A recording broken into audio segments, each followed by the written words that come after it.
ভাই আজকে আমি ফ্রিজে একটু জল রাখছিলাম, মানে ঠান্ডা হইতেছিল না, তো আমি ডিপ ফ্রিজে জলটা রাখছিলাম। তো ভুলে গেছিলাম, তারপরে মানে বেশিক্ষণও হয় নাই, 4-5 ঘন্টা হয়েছে হয়তো। ভাই আমার বোতল, এই যে আমার বোতল, এইটা এই যে ফাইটা চুরচুরা হয়ে জলের শেপ হয়ে এইটা কি হয়েছে ভগবান জানে ভাই। মানে জাস্ট দেখো, এটা বোতলের টুকরা টুকরা, আমি তো বুঝিও না, এমনি কি ভাই এমন লেয়ার কেন?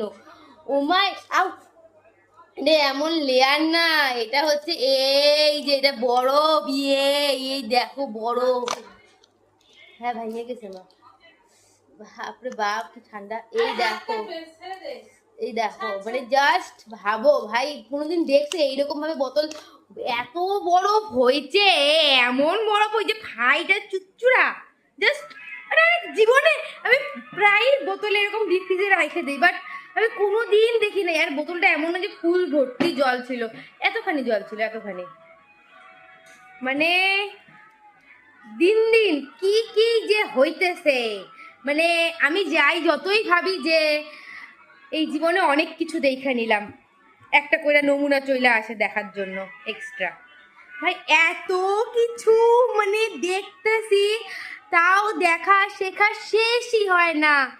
বাট তোমরা কি কোনোদিন এরকম দেখেছো? তোমাদের সাথে কি হয়েছে এরকম? যদি না হয় তাহলে খুব ভালো, হলে আর কি। আমার মতো নতুন বোতলটা ভাঙা ফেলছি ভাই। আউ